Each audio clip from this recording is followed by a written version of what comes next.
In this video, I'm going to show you how to make a really simple book using a piece of paper.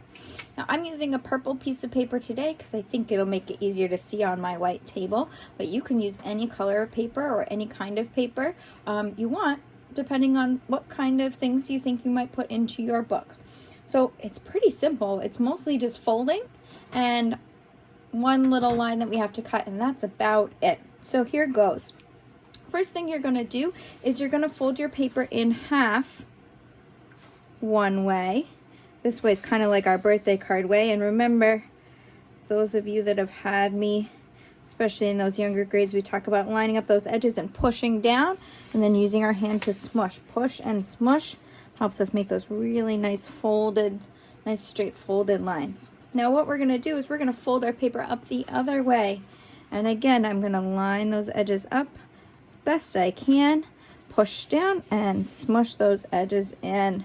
Now the more pieces of paper I'm folding at one time, the harder this gets. So sometimes I like to unfold it, but first I'm gonna take this, right, I went this way, so now I'm gonna go this way, and this last fold is usually the trickiest one. So again, sometimes once I get everything all folded, I like to unfold my paper and check out all those fold lines. So sometimes I like to fold it this way to get that nice line folded, and then I've already folded it that way, and then also check on this line too, make sure that's nice and folded and this one is nice and folded.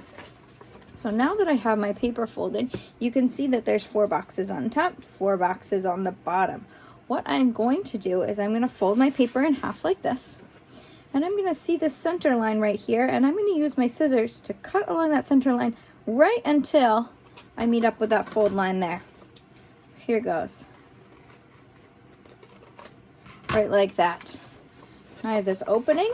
I'm going to lay my paper back out again. So I've got a cut, and then I've got the rest of it, and everything's still stuck together except for that one little place where things are cut. I'm going to fold my paper the long way. I'm going to start to push it together. And what you're going to see is that area where it's cut, those folds are going to kind of pop out to the side. And now we can kind of start squishing everything together. So I like to go this way first. And then I'm going to fold that one over here. And let's see. Sometimes my paper wants to go one way. And I pick whichever way it wants to fold. So that it's all folded together like this. And now I've got front cover. So I can have a cover, I can write a title of my book. I could write my name since it's my book, right? Maybe it's just my sketchbook. Maybe it's where I put all my ideas for art. Maybe I practice drawing things in here on each page. Maybe I make a cartoon story.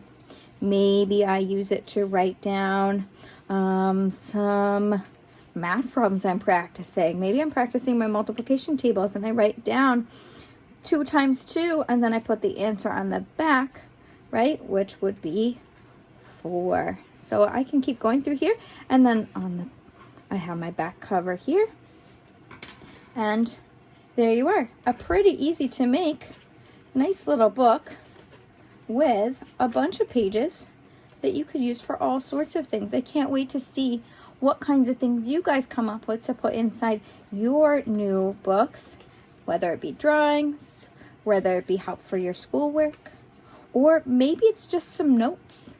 I have lots of books laying around that just have notes of things that I thought of that maybe I wanted to try making, or directions on how to make some things that I haven't been able to make yet. And books like this are super great for that. And you write whatever it is on the front. Maybe it's ideas. Maybe it's sketchbook. So whatever it is, write it on the front, put your name, and oh, you know what else I like to do?